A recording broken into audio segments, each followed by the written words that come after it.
Welcome back. Today I'm going to teach you one of the most important skills that you need to know if you want to write in school in English. It's paraphrasing. Paraphrasing is one of the most important but also the most difficult skills, especially for English learners. In today's video, I'm going to talk about what is paraphrasing, why is paraphrasing important, and then I'll show you 2 ways to paraphrase. First, what is paraphrasing? Paraphrasing is when we repeat what someone else said or wrote using our own words. Actually, we paraphrase all the time. For example, if you are in class and your friend comes to class late, maybe your friend will say, "What was the professor talking about?" You repeat what the professor said using your own words. That's paraphrasing. It's easy to paraphrase in your own language, but it's really hard to paraphrase in a second language because it requires good control of vocabulary and grammar. Next, why is paraphrasing important? Why do we need to know how to paraphrase? Paraphrasing is important because we are required to use it all the time in school.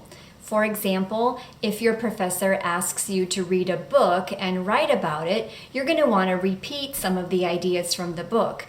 But you're not really allowed to just copy the words from the book. Instead, you need to repeat the ideas from the book, but using your own words. That's paraphrasing.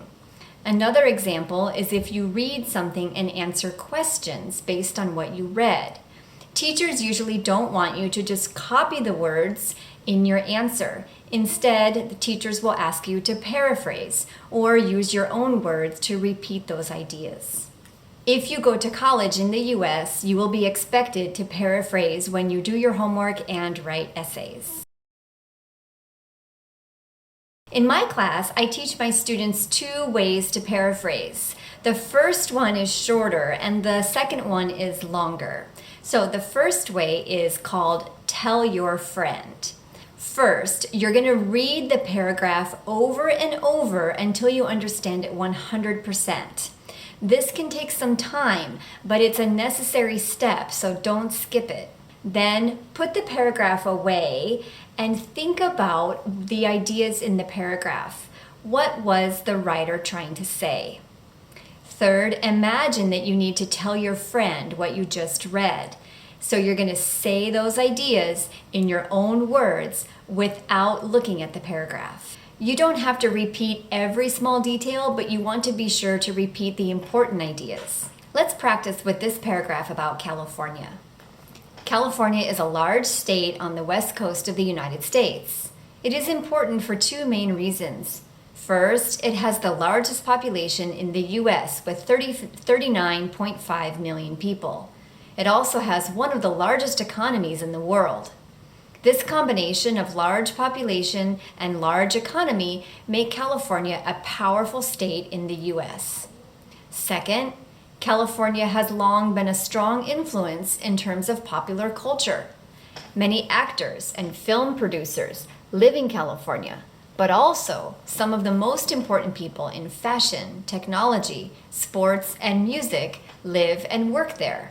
And their contributions affect the lives of people around the world. So first, we need to understand the ideas of the paragraph. So let's read it again and think about what the important ideas are. We're going to notice that the first idea is an introduction to California. It's a large state and it's located on the west coast of the US. And then the rest of the paragraph will talk about why the state is important. There are 2 reasons.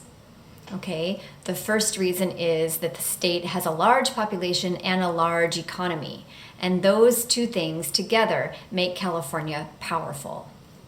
The second reason is that California has a strong influence on popular culture. Why?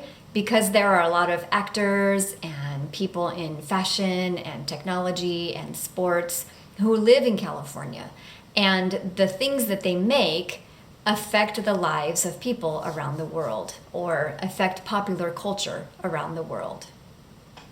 Now, let's try to repeat those ideas in our own words.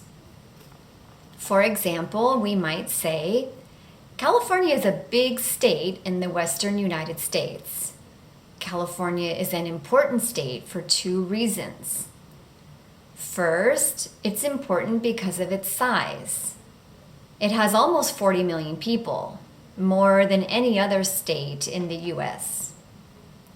It also has a huge economy, and the big number of people and big economy make California very powerful.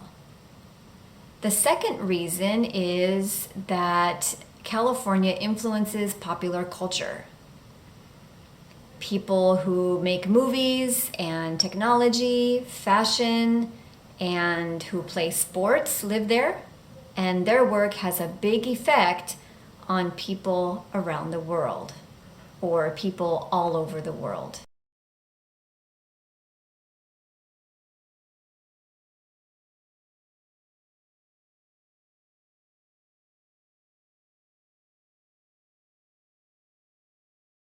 The second way to paraphrase takes longer, but it's really helpful, especially if you have to paraphrase something difficult. It's called the grammar toolkit. The idea here is that you use different grammar tools to make changes to the sentence. And if you use enough tools well, then the sentence becomes your own words. Let's see an example. When acquiring a second language, you should pay attention to differences between your first language and the new language. Here's my paraphrase. When you learn a second language, you should notice how your first and second languages are different. So what did I do? First, I used synonyms, or words that have similar meanings. I changed acquire to learn, pay attention to notice, and new language to second language. Then I looked for other changes in grammar that I could make. I changed that first phrase, when acquiring, to when you learn. And I changed differences between the first language and new language to how your first and second languages are different. Notice that the paraphrase has exactly the same meaning as the original, but the grammar and words are different, so the paraphrase is good. Let's look at these 5 grammar tools one by one. Number 1, synonyms. Synonyms are words that have similar meanings, and we always want to use synonyms when we paraphrase. But we have to be careful, because if we overuse synonyms, or if we just start plugging in a lot of synonyms in our paraphrase, the paraphrase sometimes sounds strange. So we need to choose synonyms carefully. Let's see an example. Due to climate change, fires in California have become more dangerous. Here's my paraphrase. Because of climate change, blazes in California have been more hazardous. Which sentence do you prefer? Probably the first one, right? That's because I overuse synonyms in my paraphrase, and some of the synonyms don't sound very good. We want to use synonyms, but we need to be careful to choose them well. Also, notice that I did not change climate change. Why? Because climate change is a specific term, and there isn't really a good synonym for that. If I change it to changes in the weather, it doesn't really have the same meaning. Tool number 2, move parts of the sentence.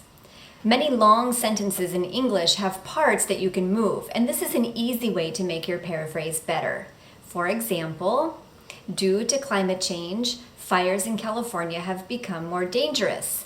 So we have an introductory phrase here that we can move.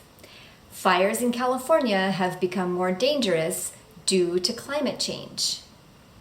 Now, if we want to make our paraphrase better, we're going to use a couple of synonyms. Fires in California have become increasingly serious because of climate change. Notice here that I used increasingly serious and because of, and those are good synonyms. Tool number 3, change the parts of speech. Parts of speech are noun, verb, adjective, adverb, and this is a tricky one, but in some sentences it works really well. Remember my example about learning languages? Let's see it again.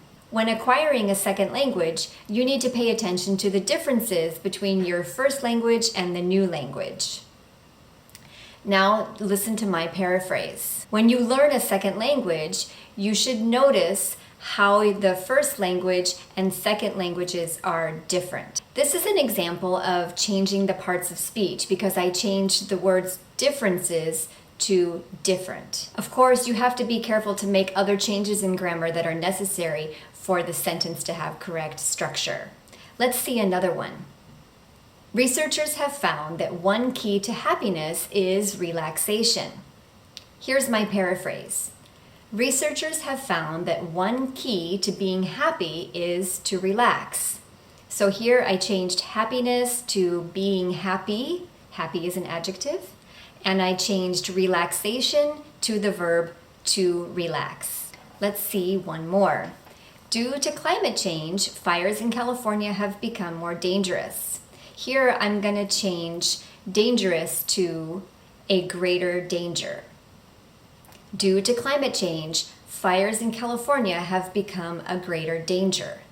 So again, I changed the adjective dangerous to the noun danger, and we don't say more danger, so I changed more dangerous to a greater danger. Number 4, change affirmative to negative or vice versa. So here you're going to look for words that you can change by using a negative. Here's an example. The frustrated voters waited in line for several hours. So think about the word frustrated. What does frustrated mean?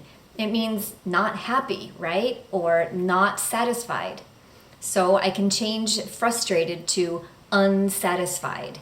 Here I'm using the negative prefix un.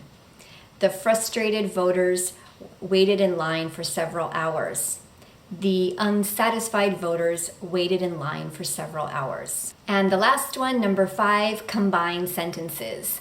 When we have a paragraph, we can take some of those sentences and combine them to make our paraphrase better. Let's see an example. Due to climate change, fires in California have become more dangerous.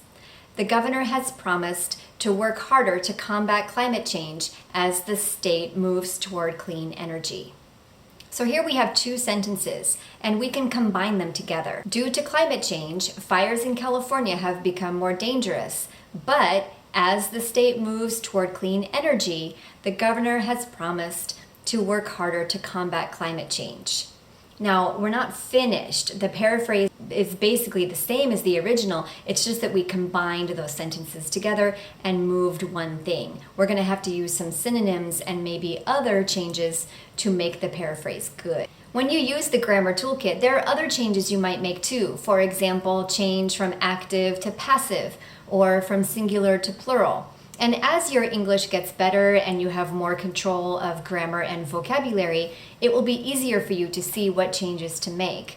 But the most important thing is that you make enough changes that the sentence becomes your own writing. The meaning must stay the same, but it also must be in your own words. What's important to remember here is that when you paraphrase, you need to use more than one tool from the grammar toolkit. Think of it this way. When you need to fix something that's broken, you probably don't use only one tool. For example, if your refrigerator is broken and you bring your toolkit, how many tools are you going to use? If you use only one tool, you probably cannot get the job done. The same thing with paraphrasing. You need to use more than one tool to make a good paraphrase. That's it for today. Check out the description box below for more practice and let me know if you have any questions or suggestions for topics for upcoming videos. Thanks so much, and if you found this video helpful, please subscribe and give it a like. See you soon.